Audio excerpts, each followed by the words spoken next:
বলিউডের ঝলমলে পর্দা আর নৃত্যের মোহময়তায় ভক্তদের মাতিয়ে রাখেন নোরা ফাতেহি। তবে সেই গ্ল্যামার এবারই যেন হয়ে উঠেছে বিতর্কের কেন্দ্রবিন্দু। সঞ্জয় দত্ত অভিনীত বহুল আলোচিত ছবি কেডি দ্য ডেভিলের সার্কে চুনার তেরি সার্কে গানটি মুক্তির পরে শুরু হয়েছে তীব্র সমালোচনা।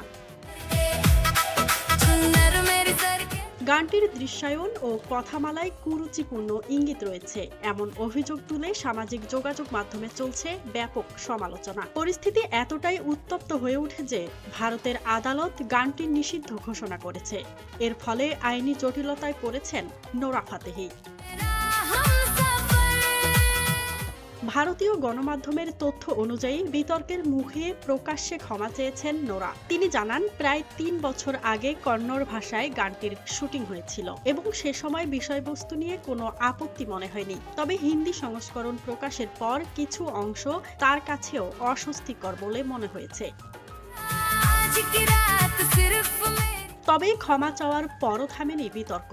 10 জন আইনজীবীর একটি দল ভারতের স্বরাষ্ট্র মন্ত্রণালয়ে নোরার বিরুদ্ধে অভিযোগপত্র জমা দিয়েছে। তাদের অভিযোগ, নোরা বারবার এমন কন্টেন্টে যুক্ত হচ্ছেন যা অশালীন ও যৌন ইঙ্গিতপূর্ণ, যা ভারতীয় সামাজিক মূল্যবোধের পরিপন্থী।